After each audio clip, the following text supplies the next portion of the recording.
The series opens up in a secluded area with a fence around it, where a man named Moeller arrives in his truck and takes a cow into a nearby forest. Surprisingly, after he leaves, something unseen but hungry attacks the livestock and kills it instantly. Next, we're introduced to a young Josie and her family as they prepare for a holiday trip. It's clear that not everything is perfect within the family, as Josie's mom, Charlotte, scolds her for playing with an unfamiliar dog. They take a ferry to a remote location and ask strangers for directions to Skovangen. Surprisingly, every stranger on the road cautions them to stick to the coastal road. During the car ride, with the kids bickering in the back seat, their distracted father, Mads, accidentally hits something. A dark stain, possibly tar, is left on the car's fender, but the creature they hit is nowhere to be found. While everyone is ready to leave the place, Josie is oblivious. She follows the tar trail into the grass, and this is when Moeller arrives, insisting they leave as it's a private road. He appears agitated, but eventually calms down after suggesting the family take the coastal road and stay away from the fence nearby. Josie, curious as ever, questions Moeller about what's behind the fence, but he doesn't answer. The family then dismisses him as a grumpy local and drives off. Later, after the family arrives at their house for a holiday celebration, their son Casper is frustrated that there's no Wi-Fi at their cabin. With the scarcity of electricity and Wi-Fi in the cabin, Josie heads outside to explore. She stumbles upon a barn and looks around the items inside. Moreover, she's bothered that they're ignoring the animal they hit earlier. And being naturally inquisitive, she wants to investigate the private road that Moeller warned them about. Later, when Casper and his mother go out grocery shopping, he spots a girl, Liv, and gets interested in her. Casper then approaches her, and together they take a walk along the side of the river and spend quality time. Meanwhile, Charlotte strikes up a conversation with a local named Karen, who also quickly warns her to stay on the coastal road. However, things take an eerie turn that night when Josie refuses to join her family for dinner and stays in her room. Driven by curiosity, she then jumps out of her window and ventures out on her bike, even though it's nighttime. She takes a flashlight, but is clearly heading for trouble. Soon, she reaches the metal fence she was warned not to approach earlier. Walking into it, in the grass outside, she finds a wounded creature that appears to be the same animal their car hit. Feeling pity for the creature, Josie wraps it in her blanket and prepares to take it with her. At the same time, she hears unsettling noises and decides to leave in fear, but takes the creature with her. Back at home, Josie gently places the strange creature in the abandoned barn, carefully setting it down on the tractor. She tries to get closer to the creature, but it lets out a piercing shriek and attacks her, after which Josie notices the same black tar on her hands. Meanwhile, a large number of birds start leaving the forest, catching Karen's attention. She expresses concerns and ominously suggests Moeller sacrifice another one, leaving an unsettling feeling, possibly referring to the cow from the earliest scene of the series. Back to Josie's family, the following morning, they gather around for breakfast. Mads, Casper, and Charlotte plan to go hunting for a Christmas tree, but Josie refuses to join, pretending to have something to do at home. The family then leaves, leaving Josie alone with a mysterious creature, which is actually an elf. As soon as the family drives away, Josie enters the barn and manages to coax the little creature closer so she can tend to its wounds. However, the creature is afraid of her and continues to hide. Meanwhile, Moeller, along with his friend, brings a cow near the fence, and at the same time, he notices some footprints on the ground. Moeller then asks his friend to take the cow to the forest, while he go and investigate something important. After a while, all of a sudden, Casper enters the barn, searching for Josie, and inquires about what she's doing there. Having no options left, she tells him the truth and requests him for help. Initially, Casper leaves the barn to complain about Josie to the parents, but after some persuasion, he joins her team, and they decide to keep this discovery a closely guarded secret. Following this, Casper even assists in bandaging up the injured creature. While they're busy caring for the young elf, Moeller can be seen peeking from an opening and notices them together. He realizes that this situation could spell trouble and quickly contacts his friend Anders in a state of panic. He informs Anders that the kids have got one of the young elves and urges him to walk out of the forest immediately. But unfortunately, it is too late for Anders, as something large attacks him and drags him into the woods. Later, as Muller arrives to save his friend, he is greeted by a gruesome sight: his friend's severed head bouncing on his car's bonnet. Next, Liv is talking to her grandmother, Karen, expressing her dissatisfaction in living in the village rather than in the city. Right then, Muller arrives there and discloses distressing news for them both. He reveals that Anders is no more, while displaying his severed head and bloodstains on the car. Meanwhile, Casper and Josie return to the barn to attend to the little elf. To their surprise, the creature has already eaten and left behind a mutilated cat corpse. Seeing this, Casper suggests they tell everything to their parents and leave the little creature back in the forest. However, even this gruesome sight doesn't deter Josie from cradling the elf and showering it with affection. She even refuses to call it a monster creature and gives it the name Kiko.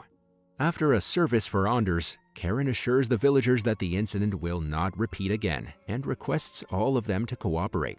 She then arranges a meeting with the vacationing family and invites them to her house for coffee.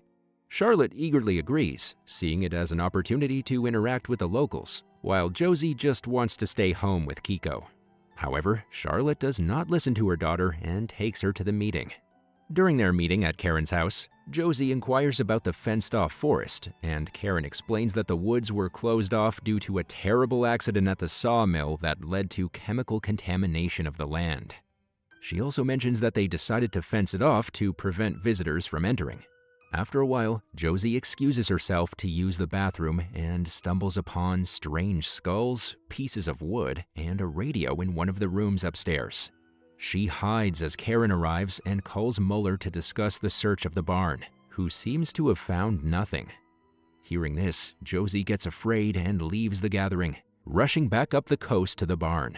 There, she looks out for Kiko, but unfortunately, Muller surprises her and seizes Kiko, placing it in a sack and making off with it. Unbeknownst to Muller, Josie secretly follows him into the woods, revealing that the islanders are aware of the woodland elf they're harboring in the barn. She also discloses that these elves are what's hidden behind the fence, and that they've been responsible for past fatalities. In the dark and ominous woods, Muller leaves Kiko and requests the elves to leave them alone. After he leaves, Josie ventures into the unknown, determined to find Kiko. During her absence, when the parents ask Casper about Josie, he decides to come clean and admits to his parents that they were harboring an elf in the barn. Charlotte and Mads, annoyed, initially believe it's all a prank, but later start getting worried for Josie. The family then eventually drives up to the fenced-off area and discovers Josie's abandoned bike. Casper is tasked with going to Karen's house to request a key to the fence, while Charlotte and Mads stay at the site searching for clues to open the fence. Behind the fence, Josie enters a house and searches for Kiko, only to get pursued by a much larger elf. Afraid, she seeks refuge in an abandoned sawmill and, in a desperate attempt to defend herself, activates the machines to fend off the menacing elf. Sadly, the elf locates and attacks her, but Josie manages to kill one of the larger creatures, pushing its body to the running machine. Meanwhile, Muller arrives at the fence, where Mads and Charlotte implore him to open it. Initially, he refuses, but things escalate when Mads grabs his gun. A fight ensues and a shot is fired, which damages the conductors, causing the power to the fence to drop. With Muller's leg getting stuck in a metal trap, Charlotte uses Muller's keys to unlock the door of the fence and enters. On the other hand, though Karen refuses to provide Casper with the keys to the fence, Liv secretly takes her keys and sets off for the fence with Casper. Next, Charlotte eventually catches up with her daughter, who has found her way back with the help of a returning Kiko. However, Charlotte, overcome with fear and anger, starts kicking dirt and mud at the small elf, demanding that it leave. Ignoring Josie's pleas, she grabs her daughter and heads to the other side of the fence. The problem is, a horde of elves begins closing in. Realizing the fence is no longer electrified, they start banging against it, attempting to break free. Later in the evening, Casper and Liv finally reach the fence, only to discover that the power is out and there's a large gaping hole in it. Seeing this, they confirm that the elves have escaped and are now on the loose. Meanwhile, both Josie and Liv's families gather at Muller's place, where the injured farmer is struggling to walk after his encounter with the bear trap. Karen scolds Josie's parents for their actions and insists that they need to try and repair the fence and locate Casper and Liv. She also somberly acknowledges that nothing like this has ever happened before. As night turns into day, Liv and Casper set off to warn the other villagers. However, when they arrive at their destination, they discover a gruesome scene. Everyone in the village has been slaughtered.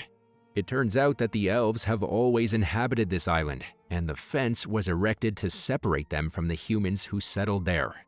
Losing their land to intruders hasn't left the elves in a forgiving mood, and their goal seems to be the eradication of all humans on the island. Meanwhile, Josie, Charlotte, and Karen hide in the barn, hearing the ominous sound of approaching footsteps. The elves have arrived. Simultaneously, the elves have also reached Muller's place.